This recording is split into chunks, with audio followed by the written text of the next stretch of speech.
Assalamualaikum warahmatullahi wabarakatuh. Perkenalkan, nama saya Nur Ifa Ainun Yusuf dari kelas 12 JJ Thompson. Di sini saya akan menjelaskan jawaban terkait uji kompetensi bab 2 mata pelajaran PPKN.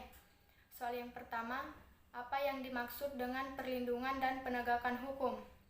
Perlindungan hukum dimaknai sebagai daya upaya yang dilakukan secara sadar oleh setiap orang maupun lembaga pemerintahan dan swasta yang bertujuan mengusahakan pengamanan, penguasaan, dan pemenuhan kesejahteraan hidup sesuai dengan hak-hak asasi yang ada. Penegakan hukum adalah proses pemungsian norma-norma hukum secara nyata sebagai pedoman perilaku atau hubungan-hubungan hukum dalam kehidupan bermasyarakat, berbangsa, dan bernegara. Yang kedua, mengapa perlindungan hukum tidak akan terwujud apabila penegakan hukum tidak dilaksanakan? Karena kedua hal tersebut saling berhubungan erat. Penegakan hukum berfungsi untuk melindungi masyarakat dari kejahatan orang lain. Jika orang yang melanggar hukum tidak ditindak, akan terjadi kesewenang-wenangan yang mengakibatkan kesengsaraan masyarakat. Yang ketiga, mengapa perlindungan dan penegakan hukum mutlak harus dilakukan dalam sebuah negara demokrasi? Penegakan hukum harus dilakukan dengan adil di negara demokrasi karena rakyat membutuhkan jaminan keamanan saat menyuarakan kebebasan berpendapat, saat melakukan kebebasan bertindak, dan saat melaksanakan ajaran agama mereka. Apabila hukum tidak ditegakkan, ada kemungkinan akan terjadi tindak kesewenang-wenangan dari pemerintah. Begitupun sebaliknya, masyarakat tidak serta-merta menyuarakan kebebasan tanpa ada batasan.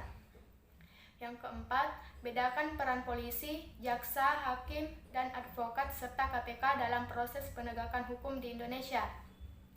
Polisi adalah orang yang menyelidiki dan menangkap tersangka. Jaksa adalah orang yang mengajukan perkara berupa tuduhan serta tuntutan hukum. Hakim adalah orang yang memberikan keputusan setelah mengadakan pemeriksaan di pengadilan. Advokat memiliki peran yang sama dengan pengacara, yaitu orang yang memberi nasihat, membela, serta mewakili orang yang menjadi kliennya. KPK adalah orang yang melakukan koordinasi dengan instansi yang berwenang melakukan pemberantasan tindak pidana korupsi. Yang kelima, mengapa terjadi pelanggaran hukum? Pelanggaran hukum terjadi yang pertama karena hukum tidak ditegakkan sebagaimana mestinya. Masih terjadi penyimpangan-penyimpangan yang dilakukan oleh penegak hukum maupun masyarakat. Yang kedua, masih banyak masyarakat yang belum menerima informasi dengan baik perihal hukum yang berlaku di Indonesia. Dan yang ketiga, kurangnya kesadaran masyarakat terhadap ketertiban hukum. Selanjutnya, soal nomor 6.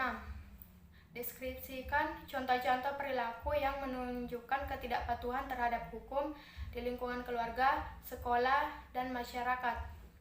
Di lingkungan keluarga, yang pertama tidak mematuhi nasihat, perintah, dan petua orang tua. Yang kedua, membuat kegaduhan di rumah. Yang ketiga, pergi keluar rumah tanpa izin orang tua. Di lingkungan sekolah, tidak mematuhi peraturan sekolah, berbicara ketika sedang diterangkan guru di dalam kelas, melakukan perundungan kepada sesama warga sekolah. Sedangkan di lingkungan masyarakat, yang pertama, tawuran. Yang kedua, membuat kekacauan di lingkungan sekitar. Yang ketiga, tidak mematuhi peraturan lalu lintas. Mungkin cukup sekian yang bisa saya sampaikan, kurang dan lebihnya mohon dimaafkan. Wassalamualaikum warahmatullahi wabarakatuh.